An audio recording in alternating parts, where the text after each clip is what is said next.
I'm going to be talking to three amazing people who set out to sea 7 years ago and, well, haven't really turned back. I'm joined by Karen. Karen, lovely to meet you. Lovely to meet you too. So tell us a little bit more about where we are and what you've been doing for the past few years.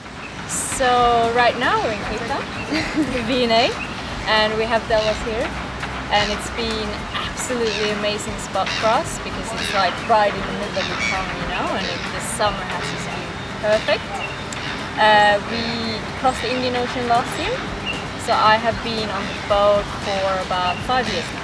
It was a pretty interesting path how I got here. I was basically doing what you'd expect to be doing in your life at my point in life. You know, I graduated from high school and I had gone to university and I had my degree, and then I went to work for a software company and I bought a house and all that stuff, and it just was not fulfilling for me. I felt like there was something really missing from my life. So I got to thinking about, you know, what I could do to change it, and then I read a book, and the book was about sailing across an ocean on your own boat, and I had no idea that you could even do this. It's like, you know, to cross an ocean you certainly must have to have like a cruise ship or like a large tanker or something like that. And so I started doing like research into it and reading lots of blogs, and then you get addicted to like magazines and things, and you get involved in this whole lifestyle. And then one day I decided, like, this is what I'm gonna do. Like, I'm gonna sell everything that I own, sell like house, cars, TVs, take my savings, buy a boat that you could cross an ocean in. Brian had just bought the boat and taken it down from Seattle, and I was in university at the time studying for environmental engineering. And I think I was just kind of treading water. I was in university just to be in university. It wasn't really like my passion or anything that I knew I was going to do the rest of my life. And and then Brian was like, man, I'm going to sail this boat around the world, and I want you to join from Mexico to the Marquesas to kind of help me take the boat there. And the trip will last 3 weeks, and it'll fit in time with when you're between semesters of university. And then I was supposed to fly back from Tahiti and finish school. And that was like 6 years ago, so or 7 years ago. I'm from Sweden, and I was studying in Melbourne, so the boat was in New Zealand. I was there on a little kind of holiday, I guess. Yeah. And yeah, Brian asked if I wanted to go sailing for the weekend. That was it. So the weekend and 5 years later you're still here. This is very true. And during that time, we were like writing blogs and things and taking photos to document the journey. But when we left Australia, we decided, like, you know, I bet you this would be pretty interesting to document on video. Like, I think people would really like that. And so we bought a little like camcorder, a little Canon camcorder, and we thought that it would be cool to make some videos about it, and then to share those with like our friends and our family. Because they were following along on the blog. And so we started doing that, and it turned out that people really enjoyed that sort of thing. It was kind of just like not contrived or not scripted. We were just literally filming what we were doing.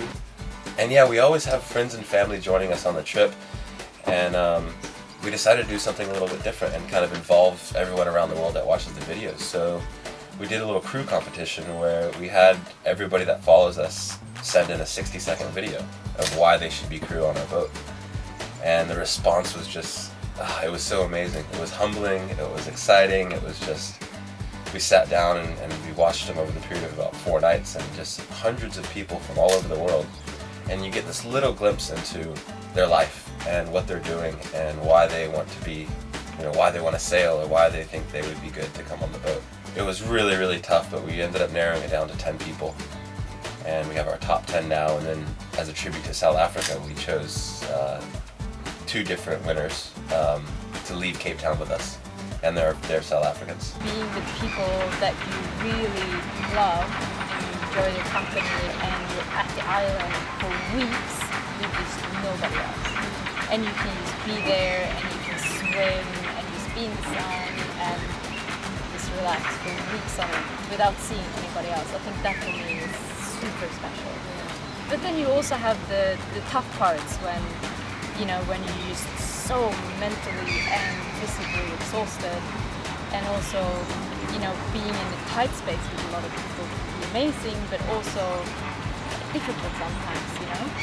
I think that's one of the toughest things that it's hard to convey through video is you're always moving, you're always changing locations. So everywhere you go is, you have to find the store to buy your food, you have to find where to get your water, or you have to find your provisions, you have to find, you know, everything, the ATM, if you need internet, like it's like constantly moving to a new city. And it can get really exhausting and overwhelming, and luckily though, I mean, because we're traveling by boat, we're home wherever we go at the same time. So I think we've learned that to take a step back if we do get a bit of anxiety doing something like that and it gets a bit overwhelming, we can just chill out for a day and close the boat up and, you know, just watch a movie or something, and no matter where you are in the world, you're home on the boat. There's two types of people, and there's those that get it, and then there's those that just don't.